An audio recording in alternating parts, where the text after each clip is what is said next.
Well, hello, everybody. Good morning from Brussels. Good afternoon or good evening, depending on where you are. And on behalf of the European Commission and on my three panelists, which I will introduce in a moment, I would like to very warmly welcome you to Green Week session number 6.1, which will focus on the EU's contribution to achieving the global biodiversity goals. So perhaps I should start by introducing myself. My name is Astrid Schomaker. I'm the Director for Global Sustainable Development in the European Commission's Environment Department, and I will be the moderator for this session. And most importantly, I will be supported by a very, very interesting panel that will share their views with you, and we're looking, of course, forward to your inputs as well. Let me start, as we always do in this virtually challenged world, with a few technical remarks. Those of you who've attended previous sessions know already that in order to ask questions, now I have to look very precisely, you need to click on the question mark at the bottom right of the screen, and then you can put in your question, and it will be brought to the attention of the panel. You cannot interact with us directly and orally, unfortunately, but we will see your questions. And the second important remark I would like to make: one of my three panelists will show you very interesting PowerPoint presentations. If that appears a little too small on your screen, there is another important button in front of you, I hope, one which has like 4 little arrows pointing in different directions. You click on that button and you will see it better and more larger on screen. So that's for the technicalities at the beginning. At the same time, I hope this has allowed everybody to slowly and virtually walk into the meeting room.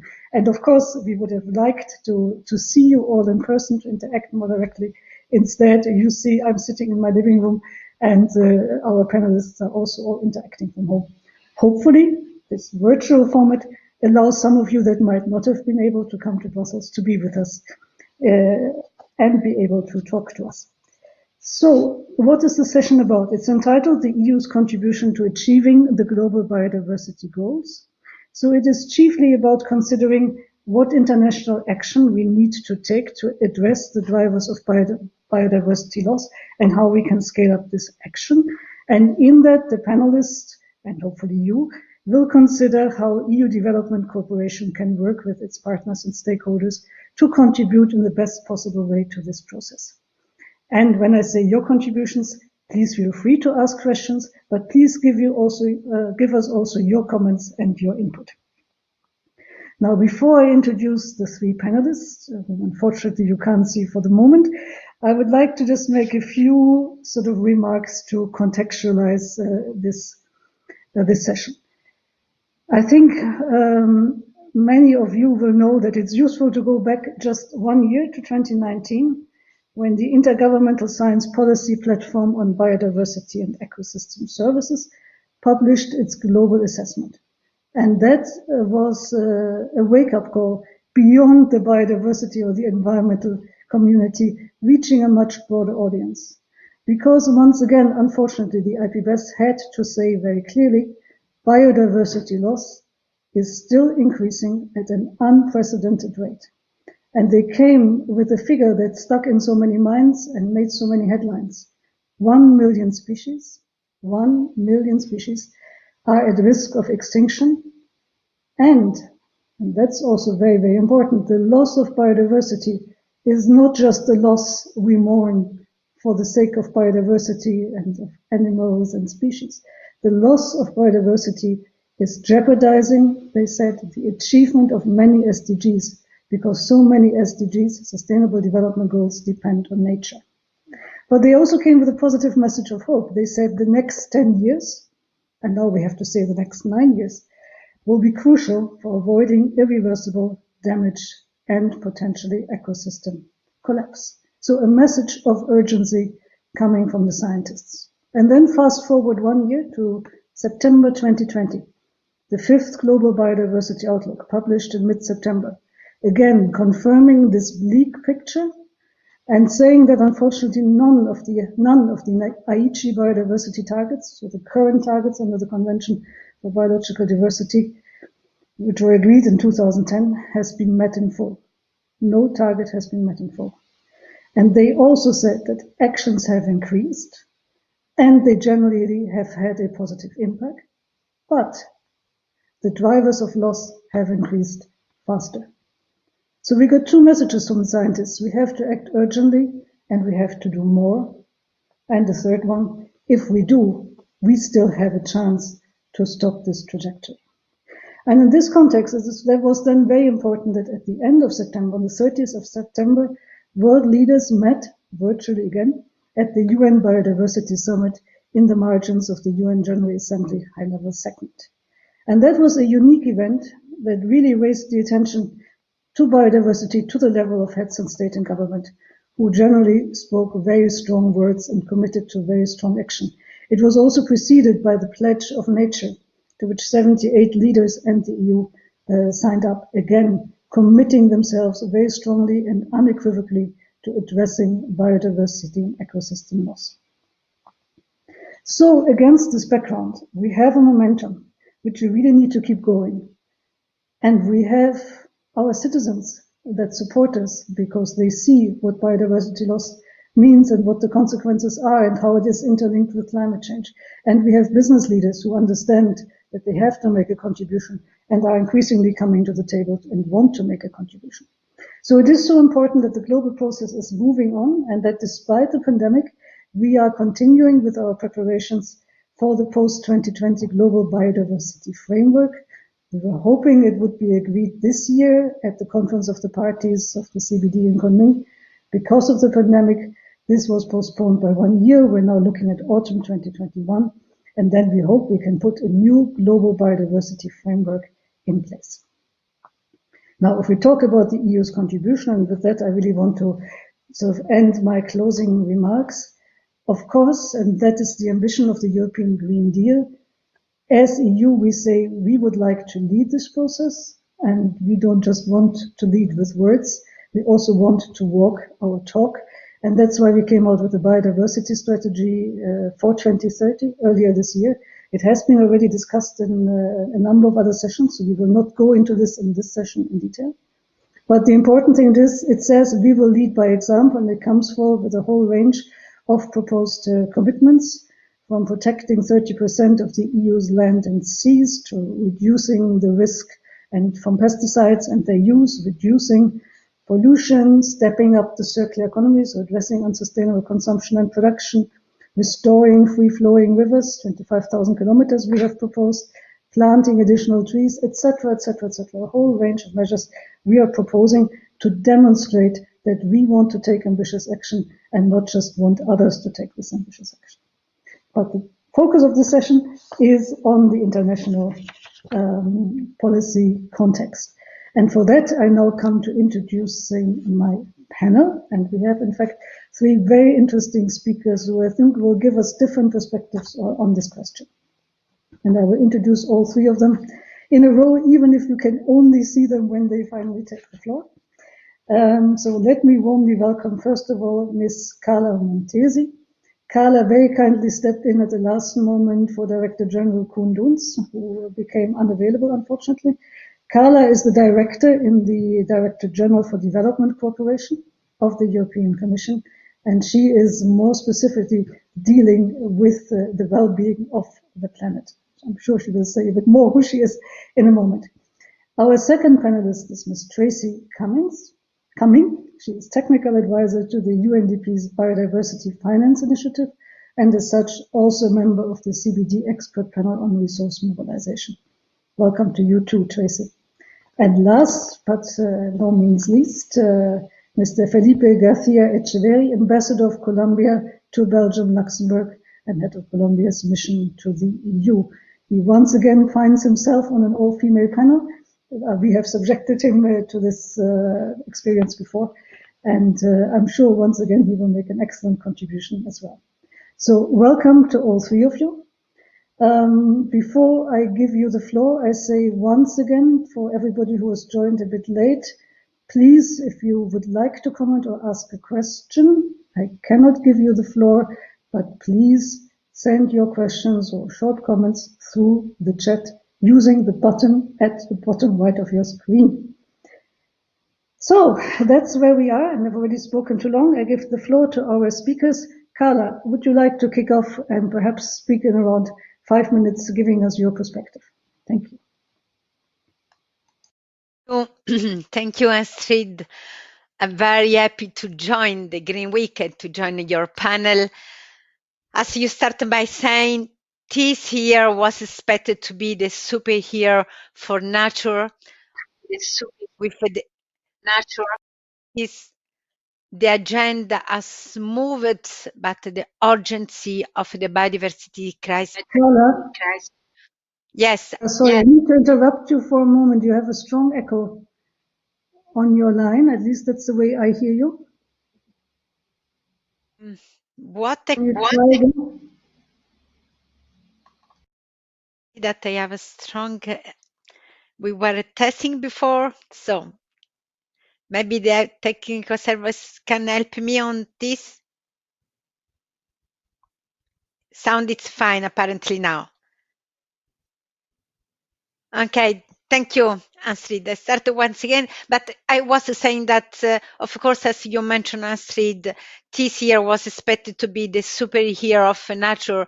Unfortunately, COVID crisis appeared, but our ambition on biodiversity crisis is still to be there, still to be maintained, and really I joined you in saying that we need to act now and to join force now. I was quite positive, encouraged to see the results of the Biodiversity Summit that just took place in New York, because it was a great wake-up call with world leaders committing to half biodiversity loss. So this is good, this is need. We all agree in saying that business as usual is no longer an option. We all are talking about the COVID recovery. COVID recovery must take us forward, and I think we need to build on the connection between environmental crisis and the pandemic. Now, you mentioned, Astrid, already the Green Deal. And of course, with this Green Deal, we have our new growth model, our plan for true recovery, tackling climate change and the biodiversity loss jointly. With the biodiversity strategy, we have 2030, we have a clear roadmap for action not just in Europe, but for Europe and outside, because as we know, 90% of the global biodiversity is outside the European Union. So of course, when we want to work on biodiversity, we need to tackle the global relationship. So all this will be really our roadmap for our work in the external partnership. We will step up engaging with partner countries, with a partner region and the countries to really foster a green and fair transition. Now, how we intended to do? Clearly, first, we need to concentrate efforts on the main drivers of biodiversity loss. This could be in the agriculture, in the production, in the consumption patterns. For example, we know that the current agriculture expansion is a major driver. Biodiversity, of course, is essential for food system. It's essential for the healthy ecosystem. These healthy ecosystems are necessary to the water cycle, to soil fertility, to sustainable fishing. And this is why we want to move in our dialogue with partner countries in order to promote the transition towards sustainable food system.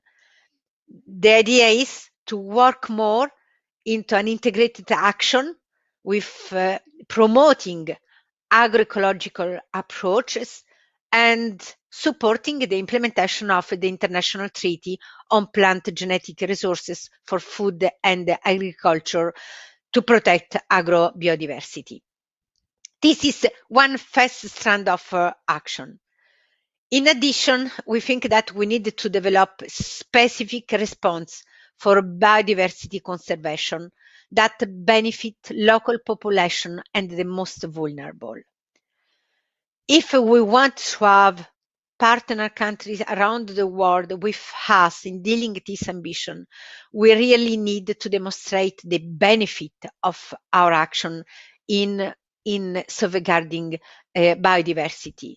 So working for biodiversity conservation will bring a benefit in terms of health, jobs, stability, and climate action.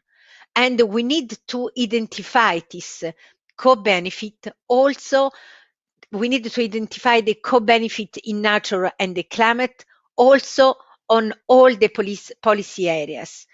If I take an example, we intend, for example, to launch a Natura Africa initiative in Africa, where we want to tackle biodiversity loss and ecosystem degradation while enabling sustainable green development and bringing multiple benefits to local communities.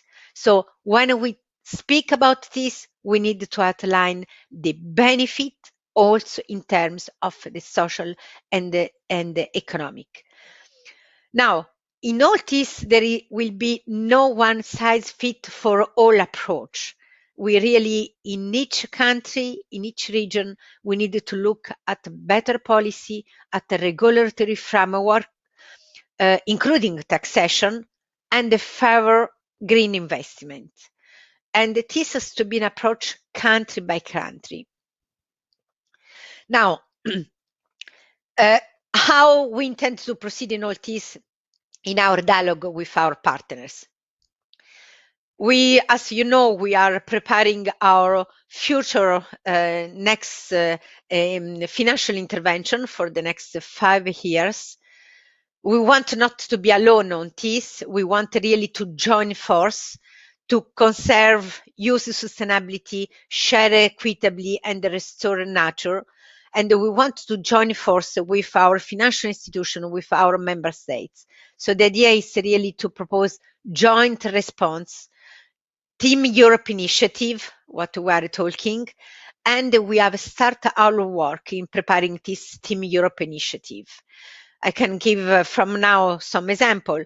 If I take the Latin America, we know very well that the pandemic has shown the vulnerability to climate change, to the environment degradation, and to the biodiversity loss, and falling on these inequalities and eating in particular way the poor hardest. So our idea is clearly to prepare the answer in using our external cooperation to following program with a Green Deal priority. So the priority will be the recovery with a particular focus on circular economy, sustainable agriculture, green investment. One other side of our intervention will be on the financing side, financing the green and promoting the greening finance. I am quite sure that we will be listening more by Tracey in a moment, but let me say from now that when we look to the financing, it's clear that grants and the technical assistance won't be enough.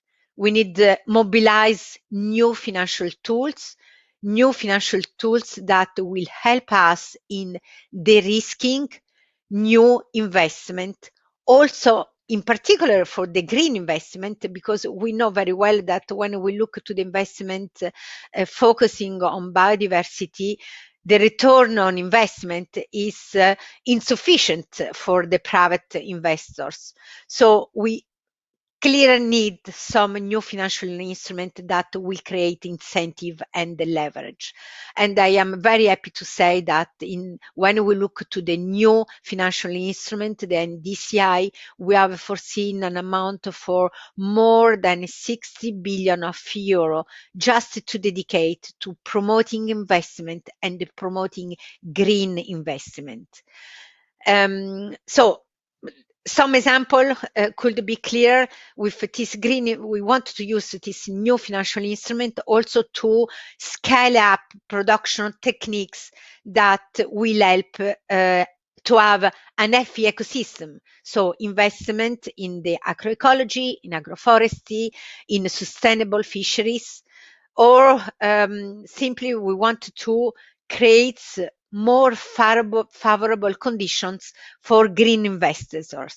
This, of course, will happen not only just through the risking instrument, but also supporting appropriate regulatory framework and financial disclosures, or put in place specific credit lines or green financial product that will facilitate, of course, all the green investment. So our ambition is clear to move in implementing our new financial portfolio in a sustainable way. So we are strongly engaging ourselves in sustainable finance, in the EU taxonomy, and we really want to use our future financial instrument to be online with the Paris Agreement, to be online with the EU taxonomy, to be online with the principle do no harm, but not just do no harm, but do better.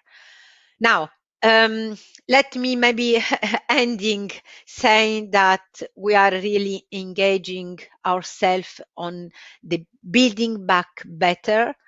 This require absolutely to keep up pressure, to continue to raise the ambition well ahead of the UN Biodiversity COP15 and the Climate COP26 that we will have next year, and really strong our ambition to focus on nature-based solution. Coalition on Northeast will be key. And let me say that also our Commissioner Urpilainen, that is in charge of the international partnership, it's really engaged in all this, and she has confirmed just last week the EU support to the High Ambition Coalition for Nature. And you know very well the engagement of our President of the Commission. Let me end by reminding what she stated in her State of the Union speech. She said, there is no more urgent need for acceleration than when it's come to the future of our fragile planet. So take our responsibility. It's now our responsibility to implement our commitment, and let's make this happen. And we are all engaging, using all the tools that we will have to achieve our ambition. Many thanks. Over to you, Astrid. Thank you, Carla, for this very clear presentation and also for highlighting this sort of cocktail of measures and approaches that we are envisaging, with certainly financial flows being important, but looking also much more broadly at how the money is spent, at addressing the drivers of loss, at looking at governance as well. And thank you also for putting this in the context of the recovery efforts and, of course, of the building back better that the UN Secretary-General has coined. And there, looking at the role of biodiversity and what nature-based solutions can do in the economic reconstruction is, of course, key, given the significant financial flows that will be made available around the world. This brings us very neatly to our next panelist. So that is Tracey Cumming. I've said already she is the UNDP's technical advisor on biodiversity of the Biodiversity Finance Initiative. And Tracey, if you could maybe hone in a bit more on the role of international financial flows in the overall set of measures to address the drivers of biodiversity loss, and say a bit from your perspective how you think the EU can contribute most effectively. Tracey, over to you. And Tracey is joining us, by the way, from South Africa. So we're really very happy to have her with us. Thanks. Astrid, and it's lovely to be here, and I'm honored to have been invited to this event. So, At starting point, I think international finance flows will continue to play a crucial role in addressing the drivers of biodiversity loss. It can be a source of relatively dependable funding in countries with biodiversity of global significance. And it can also be catalytic. If it's used strategically, it can help put in place a number of other mechanisms or approaches that can continue to achieve the same goals. Things like building strong partnerships between the private sector, the public sector, communities, and other landowners, building capacity, or creating policy change or legislative change are really important ways to channel funding. If I can draw from the biofin work I've been involved in for the last few years, these are relatively small investments that come into a country, but look really strategically at where we think the most impact will be had in a systemic way, and the benefits that we bring or can bring for biodiversity finance are orders of magnitude bigger than the initial money that came in. I think it's really important to understand the drivers of change in different contexts. You find different needs in different countries, different institutional structures, different levels of understanding of the problem, and getting down to that level, that sort of root cause analysis and designing programs to address those are extremely important. Then also designing funding flows that take into account the time that is really needed for systemic change. It's become such a buzzword now, and I don't think anyone argues with the fact that what we need is systemic change. Funding flows need to match that. This stuff takes a long time. Just changing policy, best case scenario, could take 2 to 3 years. Changing legislation, let's say 3 years. And that's step one. Bedding down that legislation, helping various levels of government understand how to apply it, bringing stakeholders on board, that takes a couple more years. So having the support to really make that change and bed it down into these countries is incredibly important. Then also, and this is something I really think that the EU understands and that other donor countries in Europe understand, is bringing the necessary technical expertise into these projects, either from outside or from within those countries, as well as investing in building capacity in these really complex areas. This is new for everyone. The work that needs to happen in the biodiversity finance space, in the resource mobilization space, is hard. It's complicated and it's hard. And we all need to learn a new language and a new way of thinking.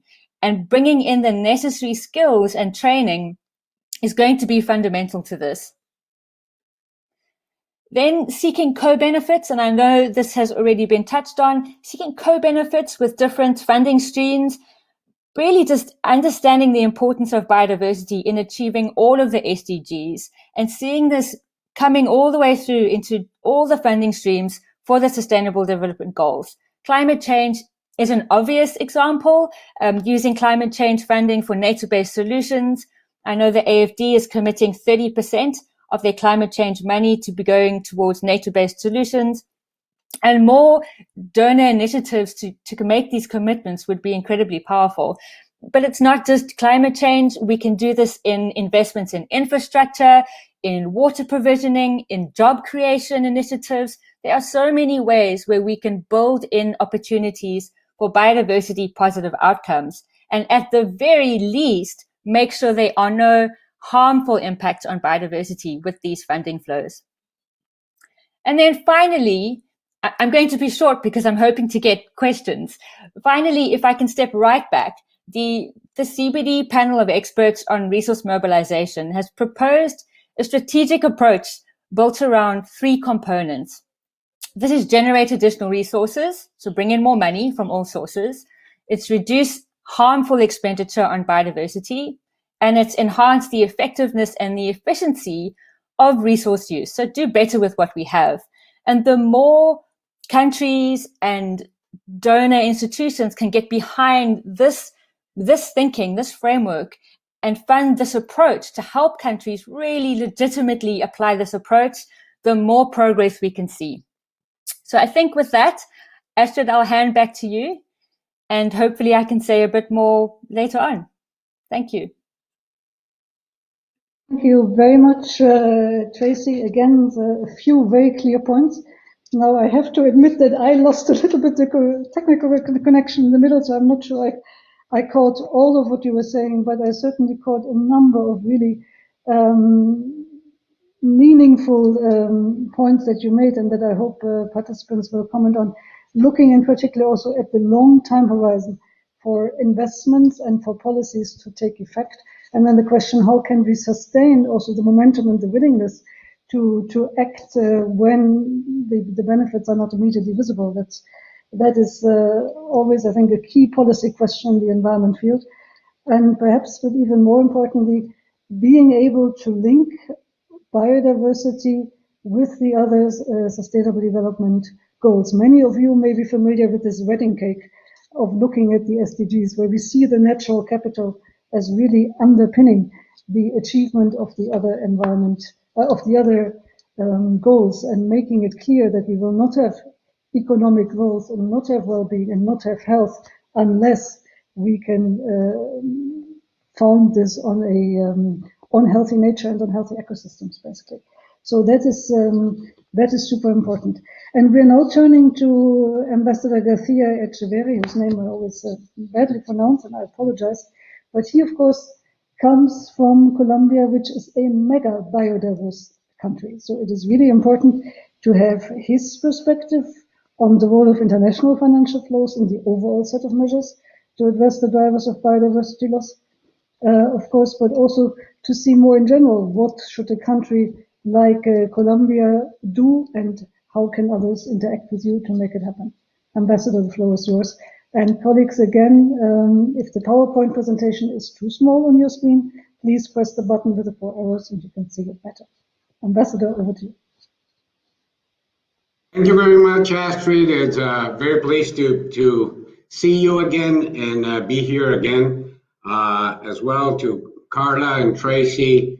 Good morning, and thank you for joining as well.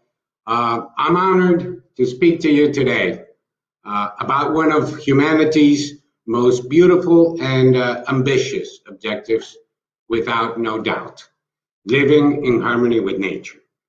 My country, Colombia, is in fact one of the most mega diverse countries in the world, and therefore highly vulnerable to the adverse consequences of climate change. However, it is currently following a compass known as the Pact for Sustainability, enacted within the ongoing 4-year National Development Plan, which acknowledges biodiversity as a strategic asset, hence raising forest economy,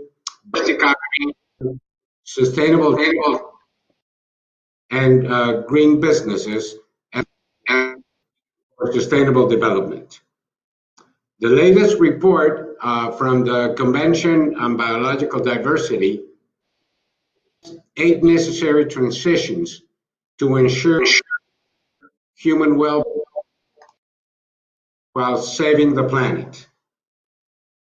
I want to refer to 2 of them, protection and restoration of forests and protection of freshwater resources. Action against deforestation continues to be a paramount challenge for the world's environmental conservation. The Colombian government has promoted a comprehensive approach to the problem through a high-level commission against deforestation and environmental crimes to strengthen law enforcement in territories sought by land grabbing, illicit crops, and illegal mining, all of which are accountable for forest destruction. To reduce the ecological footprint of the supply chains, the Colombian government has signed 0 deforestation agreements for palm oil, cocoa, beef, and dairy products. And through the Leticia Pact, actions for the conservation and sustainable use of the Amazon biome are being implemented. They include a fire protocol to provide rapid response to large-scale emergencies in the region, and along with a the support of the Inter-American Development Bank the creation of a fund to promote bioeconomy. This initiative could be an excellent opportunity to reinforce the European vocation to protect and restore forests of the world through resources and cooperation. Another challenge that the CBD report raises is the importance of protecting fresh water in the world and thus partially minimizing effects of climate change. That is why Colombia called on the international community at the last Biodiversity Summit in New York City to join us in a comprehensive strategy for the protection of cloud forests and high mountain ecosystems, as well as the sustainability of communities that inhabit them.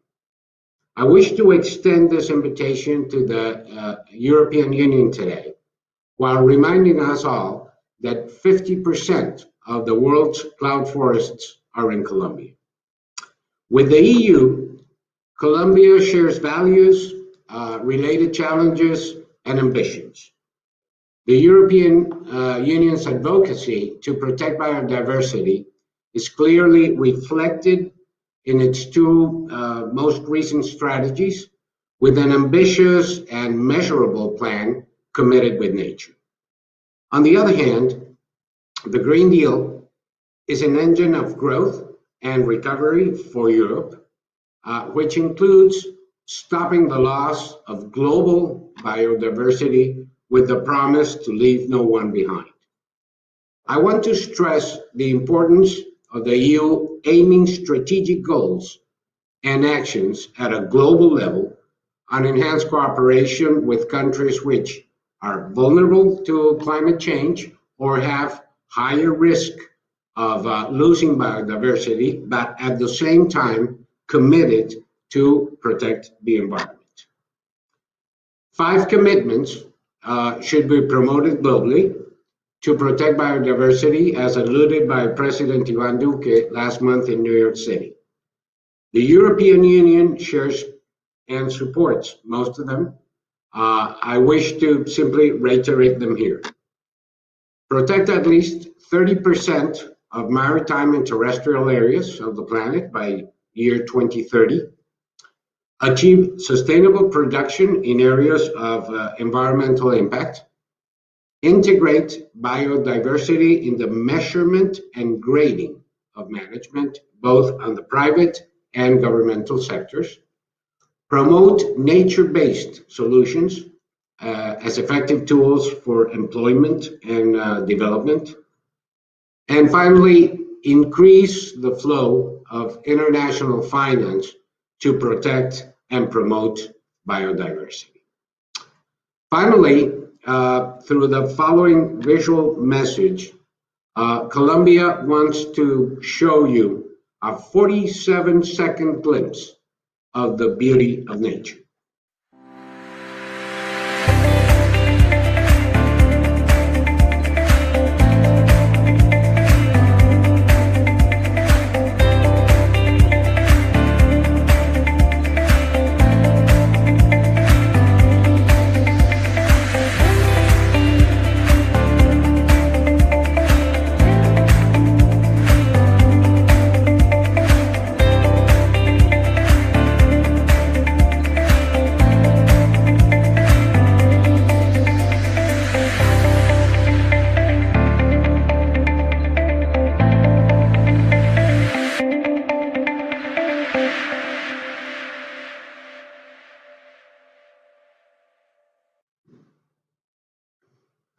Thank you very much. Astrid, back to you.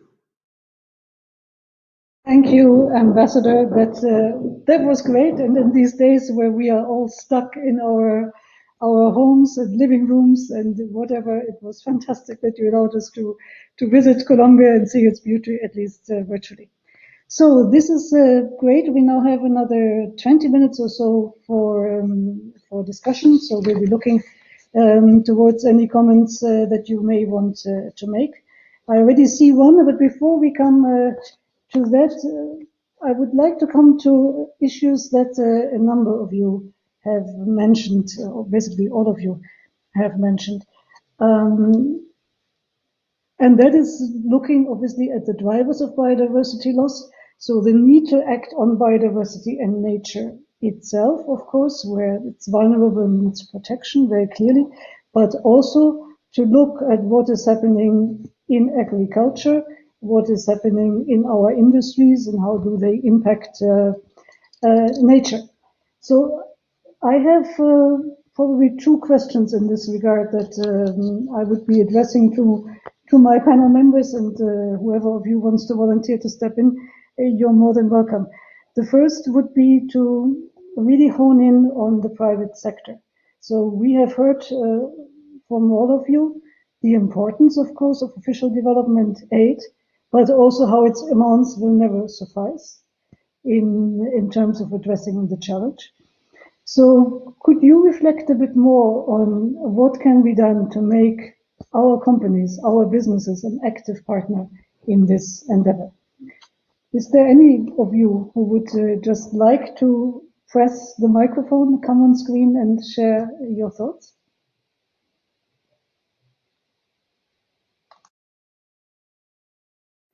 Tracey here. I'm happy to jump in, give the others time to think of an answer if they want. I think absolutely we need more action in the private sector, in businesses, and the finance sector elements of that. But I don't think that these actors will move on their own. And I don't think we can do this in a piecemeal approach. The only way we will get real change in these systems is changing the rules of the game. And that means, again, we need to look at governments to see how they can change policies, tax incentives, fiscal mechanisms, all the signals that can change behavior in the private sector for producers, for consumers, and for the finance sector. And then again, honing in on that finance sector, central banks have a huge role to play in the signals and real penalties and incentives that they pass on to the rest of the banking sector. And similarly, development banks can send massive signals to the private sector. If we think about something like large agricultural initiatives or large infrastructure development projects that we think may be driven by the private sector, but actually behind that, there are development banks that really support this, and the guidelines that they put in place, the protections that they put in place, social and environmental, the willingness to fund greener projects versus not so green projects has a profound influence on the behavior of the private sector. So yes, there are actions that the private sector can do on their own, things like certification systems, more open data on supply chains and the impact of supply chains on biodiversity. But if we don't actually change the rules that they play by, we're not going to get the real results that we actually are going to need to see in 10 years' time.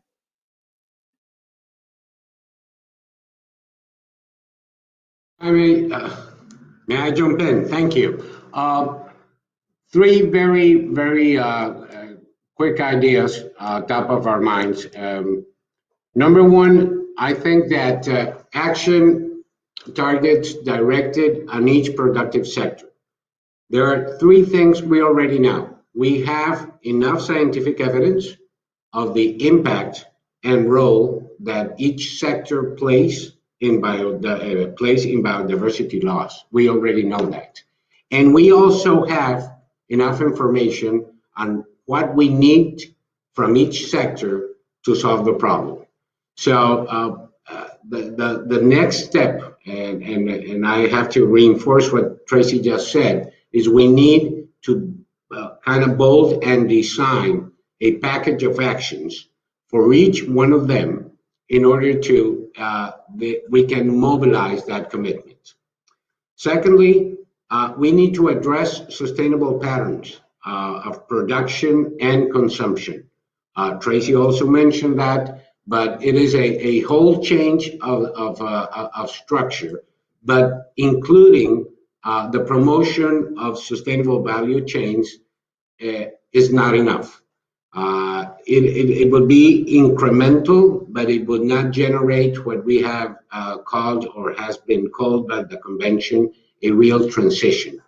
And so we have to involve all the industries, and one of the ways to do that is to basically be willing to invest enough and share knowledge and technologies in that movement. And thirdly, and I definitely have to mention this, is nature-based solutions. Nature-based solutions are cost-effective in the preservation of ecosystem services, and they provide jobs. We need to work on the translation of nature-based solutions for each productive sector, so each sector will have a toolkit within the framework of the whole chain. Again, it is not changing or over-diagnosing sustainable change. We already have that, but the change has to be from biodiversity and bioeconomy itself.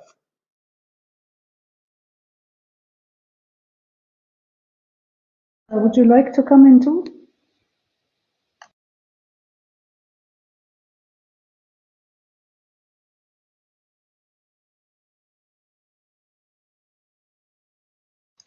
So I'm not sure if Carla is currently connected and can come in. So Okay. I think we were also touching just before on the key elements for incentivizing the private sector. I think that Tracey has already mentioned all the key elements. So work it's needed with the partners on everything that will be all the regulatory framework to create a better environment and incentive for the private sector to come. The dialogue with the private sector will be really, really very important. We have from now private sector that is intervening in coping with the ambition on biodiversity, on the drivers on biodiversity losses. So, but we need to continue to push, encourage the dialogue, encourage the participation, the contribution of the private sector in dealing with these challenges. And I think it's now more and more a common ambition. So if we add to this new financial instrument that can incentivize, that can create leverage for the private sector to intervene in this sector that of course are not the most economic beneficial interest for the private sector, but if we succeed to have financial instrument that can incentivize them, I'm quite sure that the private sector can play an important role, because of course simply the ODI will never be enough to cope with the challenges that we have in front of us. So our ambition is also to mobilize all the key actors on this, such as the government, the financial institution, and the private sector. Many thanks. Over to you, Astrid.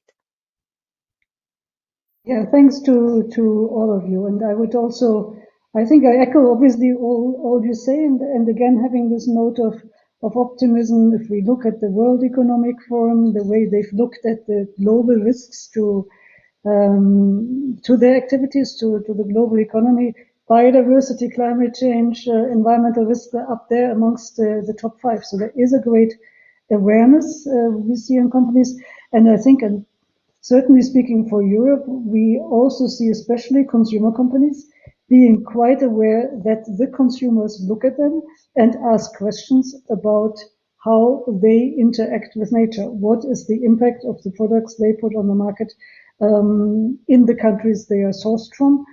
How do they pollute? How much water do they use? What are their greenhouse gas emissions? So consumers are starting to ask a lot of questions. And of course, also from a regulatory perspective, we in the EU are trying to take a number of measures to enhance the transparency and also to make sure that whatever green claims are being made by companies are actually credible. I would like to go to the questions in the chat, because and starting maybe with Clara Hirschmann's excellent question, because we're talking a lot here about amongst the committed and amongst those working in the field. Excuse me. How to do more. But the basic question is there actually a global willingness to move towards higher biodiversity goals? And this global willingness would obviously have to be grounded in a global awareness of the importance of biodiversity. So that is, of course, the first question we have to ask ourselves before we come with these sort of sophisticated measures we're discussing here. So over to my panel. What do you think? Global awareness, global willingness to act? Please, any of you, just press the microphone.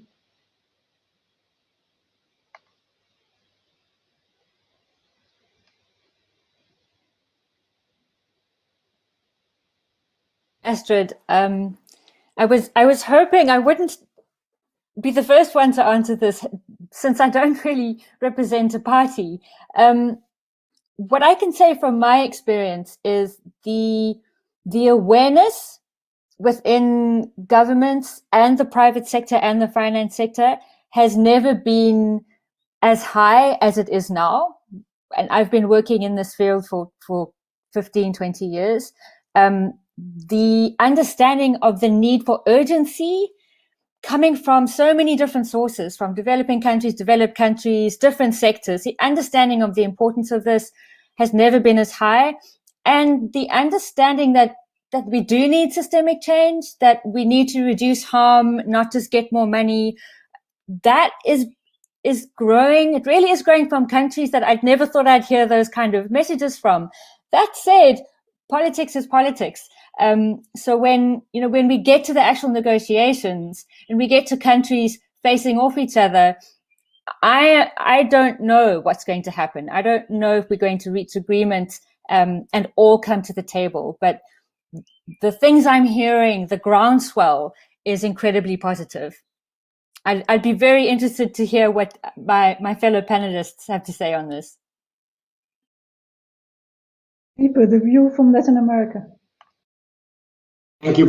Thank you. I was also quite reluctant to be the first one to answer, because it is not an easy question. And but as Tracey said, being a party, what I can say as a party, if I may, is we have the will and the commitment.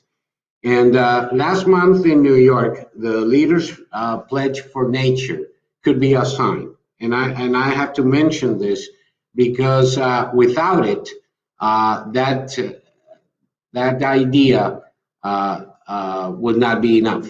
However, it was not and is not at this point in time as huge as we would want. My fear is that we are running a little bit out of time. For Cumming, for example, I think that it is not a matter of finding an agreement, but making it real. And again, it is a matter of time. It is not coming with a hollow agreement, but with real commitments to which the European Union and Colombia, and speaking for Colombia, yes, we have ambitious commitments, but we want to see everyone coming with us or joining us in those ambitious commitments. And we need for that, from the world, strong political will and high-level engagement. That is relevant agreement to make this or out of this an effective framework. But definitely public opinion and civil society, inside and outside negotiation rooms, are going to be critical to make this happen. All countries need to understand that the world is watching, and that we cannot fall short in the expectations of the present and future generations. Because once again, at least in terms and for biodiversity, we are running out of time. Felipe, unfortunately, we are also beginning to run out of time. We've just got 4 minutes left, but thank you for bringing together all these elements. And I'm sort of thinking I might turn over to Carla if she wants to come in on this as well. And maybe you could, Carla, also address another question that's coming on the chat, sort of saying that we in the EU, yes, we have our Green Deal and systemic approach, and we want to integrate the green issues also into our trade agreements, into our cooperation efforts. But is that even possible and feasible for other countries as well? Could you try and address both the first question about political will and this one together, please? Okay, thank you, Astrid. And I was scared as the other two speakers on having some optimism there, but clearly the Nature Pledge that was adopted in New York and the Biodiversity Summit that happened in September suggests that leaders, the political leaders, are ready for action. I think that today we can say that there is a better understanding of the rising economic and social cost of inaction. The facts are there. I think that also the perception of the crisis is there. Yesterday in one other panel, someone was saying all this is about also emotion, but I think when we see what is happening in many countries about fires, about the natural disaster and etc., the emotion from our citizens are also there. So I think that, and we know that our political leaders are also linked, sensible to the reaction of the citizen. So I think that there is a movement that will help us in trying to have an answer to this ambition. Now, of course, for me, it's clear that we need to continue to work. We need to continue to focus also in all this domain on the social and economic relevance of acting on nature. And if we succeed to put in place to demonstrate the benefit, to demonstrate also the link with economic, with the job creation and etc., will be much more successful also in pushing, in engaging the countries that today maybe are less engaged in this negotiation, in all the preparatory work for Cumming, for COP15. Astrid, you mentioned the second question on what you will do to in some way to achieve all this. Let me just reiterate once again that, of course, when we look to our external action, of course, we will use all our, we say, all our instruments. They could be our diplomacy, the trade policy, our financial instrument, our reinforced cooperation. We will use everything that we will have in our tools to work with partner countries to support, once again, the green recovery from COVID, but also to address the driver biodiversity loss, and in trying to achieving the objective, the indicators that we will have. So first, dialogue, promotion of dialogue on achieving Cumming ambition, the negotiation first, dialogue on reforming, on putting in place a regulatory framework that will allow this ambition to be implemented, scaling up, mainstreaming, the mainstreaming of this ambition in all key sectors that we were mentioning in the panel. It could be in energy, in agriculture, in the social sector. So all these instruments and this strong dialogue will be really very, very important. Of course, we will have to mobilize also resources. I think I already mentioned all the financial resources also in terms of new private or new incentive or de-risking instrument to facilitate green investment, biodiversity friendly investment, but also our resources to increasing capacity building. This will be very, very important. I think we are ready to step up on all this. We have already proven that we succeeded to double the flows of the funding through development countries in this domain in the last 10 years. We are absolutely engaging in all this. But let me say, maybe just to end this, that indicators will be very, very important. Quantitative indicators, quantitative target of our goals will be very, very important. But of course, what will be important also is to put in place the monitoring framework.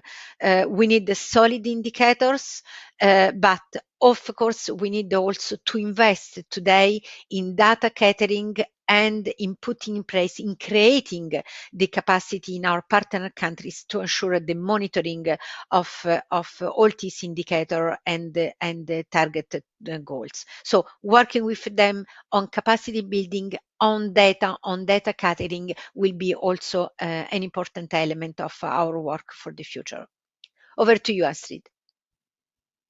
Thank you, Carla. That was a perfect closing statement, I would say, because you really managed to address quite a number of issues that also came up now in the chat, and we won't have time to go into detail anymore because we're now actually over time.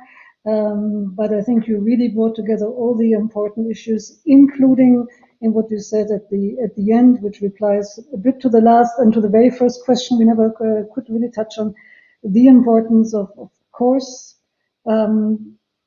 using the awareness and the momentum we have, building up dialogue and cooperation around that, scaling up what we do, but then also as part of the new global framework, having a very clear understanding that we need a mechanism that allows us to follow up on what these new commitments will be, so they remain more than commitments on paper. So a mechanism that allows us to see where are we going and how can we encourage more action from others will, of course, also be very important. I do not want to totally overlook the question in the chat on the EP rejection of Mercosur. I'm sure the ambassador might also want to say something about it if time would allow, but it doesn't. Clearly, the Mercosur agreement has become very much the focus also of the biodiversity and the deforestation debate.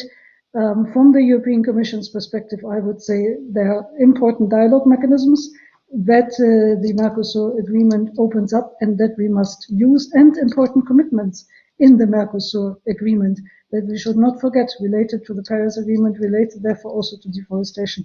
So let us use what we have to good advantage and to good use, and also, and again, that was something the ambassador mentioned, always also work in the regional contexts. We didn't have time to go into more detail in the Letizia Pact, but very, very important work done there in Latin America as well. So to sum all of this up, I would like to thank my panelists for having been such interesting contributors to the debate. I would like to thank the participants. We had around 150 throughout the session, now a little bit fewer, who were with us and engaged with us. And I think all of us, we have the hope that with this event, we made another small contribution in the journey towards Kunming next year, and in building up a better understanding of what the biodiversity goals should be and how, most importantly, we can build up an understanding and a momentum towards them and address the drivers of biodiversity loss in a more meaningful way than we have been able so far, bearing in mind what the science has been telling us increasingly clearly over the past years. So thanks very much to all of you. I hope you found the discussion interesting, and we look forward to engaging with you much more over the weeks and months to come. Thank you very much.